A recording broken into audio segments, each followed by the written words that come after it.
Cognitive theory of development Jean Piaget. Okay, Jean Piaget అనేటువంటి ఆయన cognitive థియరీని మొదలుపెట్టారు. అంటే తలంపు ప్రవేశించేటువంటి సమయాన్ని దానికి ఒక థియరీగా cognitive theory of development lays emphasis and cognitive abilities and perception and its organisation. So మనకి ఈ యొక్క కాగ్నిటివ్ డెవలప్మెంట్ కోసం వినియోగించబడేటువంటి ఈ యొక్క కాగ్నిటివ్ ఎబిలిటీస్ గురించి మాట్లాడేటువంటి థియరీనే ఈ యొక్క కాగ్నిటివ్ డెవలప్మెంట్ థియరీ అనమాట. సో దీన్ని జీన్ పైగెట్ అనేటువంటి వ్యక్తిని కాగ్నిటివ్ థియరిస్ట్. ఓకే, ఈ యొక్క కాగ్నిటివ్ డెవలప్మెంట్ని రాసినటువంటి వ్యక్తి ఈ యొక్క జీన్ పైగెట్ అనేటువంటి ఆయన అనమాట. Has been working on child development for the last more than 40 years, 40 సంవత్సరాలు ఈ యొక్క చిల్డ్రన్ డెవలప్మెంట్ కోసం, కాగ్నిటివ్ డెవలప్మెంట్ కోసం ఆయన కృషి చేసి రీసెర్చ్లు చేసి ఈ యొక్క థియరీని కనిపెట్టారనమాట, తెలియజేశారు. He has produced enormous literature on developmental psychology. So ఆయన చాలా రకాలైనటువంటి విషయాలని తీసుకొచ్చారనమాట వెలుగులోకి. డెవలప్మెంటల్ అంటే అభివృద్ధి చేయడానికి వారిని మానసిక పరంగా ఎన్ని ఉపయోగపడతాయో అలాంటి వాటన్నిటిని కూడా ఆయన రాసి ఉంచారనమాట. రాసి మన కోసం రెడీ చేసి ఉంచారనమాట ఈ యొక్క చిల్డ్రన్ డెవలప్మెంట్ కోసం. Okay, so Jean Piaget, a Swiss biologist, had profound interest in epistemology, a branch of philosophy concerned with the nature of knowledge. So ఈ యొక్క జీన్ పైగెట్ అనేటువంటి ఆయన స్విట్జర్లాండ్కి సంబంధించినటువంటి ఓకే సో బయాలజీ మీద ఎక్కువగా ఎక్స్పెరిమెంట్స్ చేసేటువంటి వ్యక్తి అనమాట. ప్రొఫౌండ్, చాలా ఇంట్రెస్ట్ వచ్చింది ఈ యొక్క ఎపిస్టమాలజీ అనేటువంటి దానిలో. అట్లాగే అదొక బ్రాంచ్ ఆఫ్ ఫిలాసఫీ, అదొక కొమ్మ లాంటిది అనమాట ఈ యొక్క తత్వశాస్త్రానికి. Concern with the nature of knowledge, ఈ యొక్క జ్ఞానానికి సంబంధించినటువంటి విషయాల మీద. Later he developed a keen interest in child cognitive psychology. So తర్వాత కాగ్నిటివ్ సైకాలజీ మీద, కాగ్నిటివ్ మానసిక పరమైనటువంటి ఈ యొక్క డెవలప్మెంట్ మీద ఆయనకి చాలా ఇంట్రెస్ట్ రావడంతో ఈ యొక్క experiment. So keen was he's interest in the study of cognitive and that he along with his wife devoted almost all the previous years of their early married life to study the intellectual development of their own 3 children by making them the subjects of their laboratory studies. వాళ్ళు ఏం చేశారు, marriage అయిన దగ్గర నుంచి కూడా almost చాలా సంవత్సరాల నుండి దీని మీద బోల్డ్ అంతా కృషి చేస్తా, చాలా ఎక్స్పెరిమెంట్స్ చేస్తా, తెలుసుకోవాలనేటువంటి ఉద్దేశంతో మ్యారేజ్ అయిన దగ్గర నుంచి వాళ్ళ యొక్క 3 బిడ్డల మీదే ఒక ఎక్స్పెరిమెంట్ లాగా తీసుకొని వాళ్ళ యొక్క లైఫ్లో జరిగేటువంటి కార్యక్రమాలన్నీ కూడా తెలుసుకొని బాగా అబ్జర్వ్ చేసి దాని ద్వారా ఈ యొక్క థియరీని కనిపెట్టడం, ఆవిష్కరించడం అనేటువంటిది జరిగిందనమాట. So laboratory studies as a result today వాళ్ళ ఆవిడతో కలిసి ఆయన చేశారనమాట. ఈ యొక్క ఎనాలిసిస్ అంతా కూడా తయారు చేశారు. As a result today his theory of intellectual development has no parallel in the history. So దీనికి సంబంధించినటువంటి, దీనికి సమానంగా ఉండేటువంటి థియరీ ఇంకోటి రాలేదనమాట. అంత బాగా ఈ యొక్క జీన్ పైగెట్ అనేటువంటి ఆయన తీసుకొచ్చారు థియరీని. తర్వాత research in the field of developmental cognitive child psychology. Okay, ఈ యొక్క కాగ్నిటివ్ చైల్డ్ సైకాలజీలో ఈయన కంటే కూడా బాగా తీసుకొచ్చిన వ్యక్తి ఎవరు లేరు. Cognition means to perceive or comprehend or conceive or simply to know. Cognition అంటే ఏంటంటే మనం తెలుసుకోవడం. ఓకే, సో ఒక కాన్సెప్ట్ లాగా మనం తెలుసుకోవడం. ఓకే, దానిని తెలుసుకునేటువంటి విషయాన్ని కాగ్నిషన్ అంటారనమాట. So therefore cognitive development means the growth and capability of knowing. So నువ్వు ఎదుగుతూ ఉంటా, అభివృద్ధి చెందుతా, దాన్ని నువ్వు తెలుసుకోవడం అనమాట. దాన్ని తెలుసుకునేటువంటి విధానాన్ని కాగ్నిటివ్ డెవలప్మెంట్ అంటారు చిన్నపిల్లల్ని. Comprehending and understanding over time. So నెమ్మదిగా తెలుసుకుంటావు, అర్థం చేసుకుంటావు, ఇవన్నీ కూడా జరుగుతూ ఉంటాయి. Facilitated both by maturity and interaction with the environment. ఎదుగుతూ ఉండడం వల్ల కొంత నేర్చుకుంటావు, నీ చుట్టూ ఉన్నటువంటి పర్యావరణం యొక్క ప్రభావం ద్వారా కొంత తెలుసుకుంటావు. Cognition involves the ability to construct mental images involving thought. నీ యొక్క మైండ్లో నువ్వు ఆలోచించడం, కొన్ని ఇమేజెస్ని నీకు నువ్వే ఒక షేప్ని క్రియేట్ చేసుకొని ఊహించుకోవడం కూడా నువ్వు నేర్చుకుంటావు అనమాట. రీజనింగ్, కారణాలను చెప్పడం, అట్లాగే మెమరీ అండ్ లాంగ్వేజ్ గుర్తుపెట్టుకోవడం, అట్లాగే చూసినట్లయితే కనుక భాష నేర్చుకోవడం. Feldman 2005 defines cognitive development as the process by which a child understands the world of changes as a function of age and experience.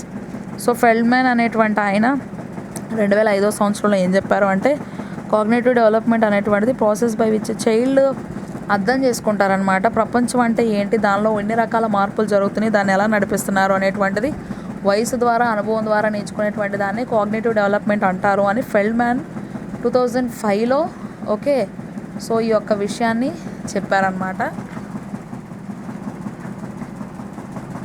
తర్వాత ఫెర్నాల్డ్ అండ్ ఫెర్నాల్డ్ 2005లో ఫెర్నాల్డ్ అండ్ ఫెర్నాల్డ్ అనేటువంటి ఆయన ఏం చెప్పారు అంటే cognitive development is an intellectual growth, okay, and usually of child యొక్క అభివృద్ధిలో ఉన్నటువంటి భాగంలాగా చెప్పారనమాట.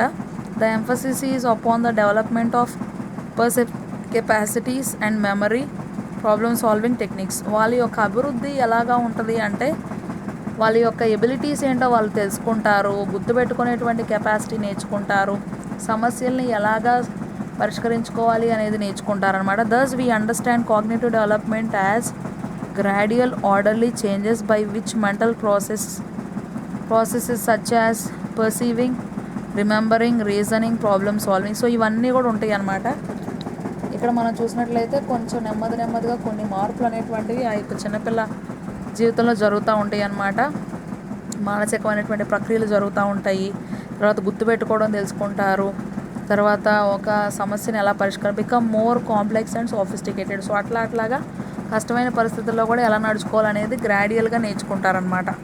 So Piaget's theory of cognitive డెవలప్మెంట్లో ఉన్నటువంటి ఆ థియరీని మనం చూద్దాం. Mental process. In Piaget's theory all cognition takes place due to 3 process. 3 రకాల కార్యక్రమాలు ఉంటాయి అన్నమాట ఈ యొక్క కాగ్నిషన్లో. Assimilation, accommodation and equilibration. Okay, ఈ 3 ఉంటాయి అన్నమాట. Assimilation means fitting of new information into previously established cognitive structures. ఇంతకుముందు తెలుసుకున్న దానికి ఇంకొంచెం ఇన్ఫర్మేషన్ యాడ్ చేయడాన్ని అసిమిలేషన్ అంటారనమాట. So accommodation means alteration of existing cognitive structure schemas, okay, in response to new information.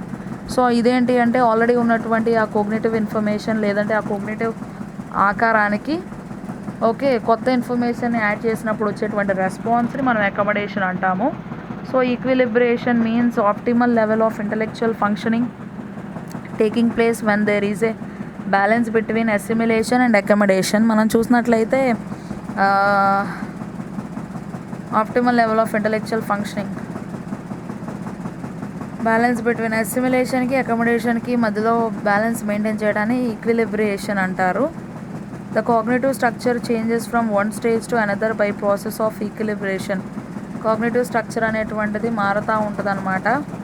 Okay, so maintaining balance between the child and his changing environment.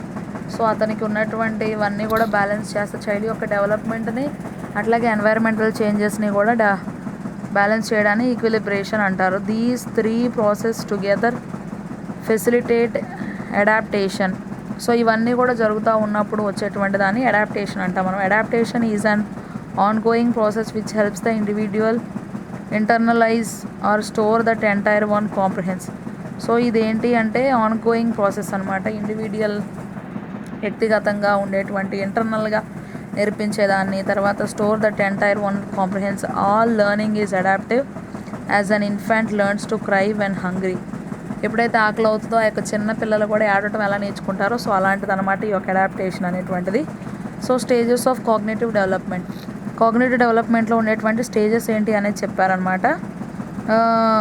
So Piaget on account of his biological background trace the initiation of human cognitive development in terms of biological inherited ways of interaction with ఎన్వైర్న్మెంట్తో కలుస్తూ ఉన్నప్పుడు వచ్చేటువంటి మార్పులు. 4 stages ఉంటాయి అని చెప్పారు పైగెట్ children యొక్క లైఫ్లో.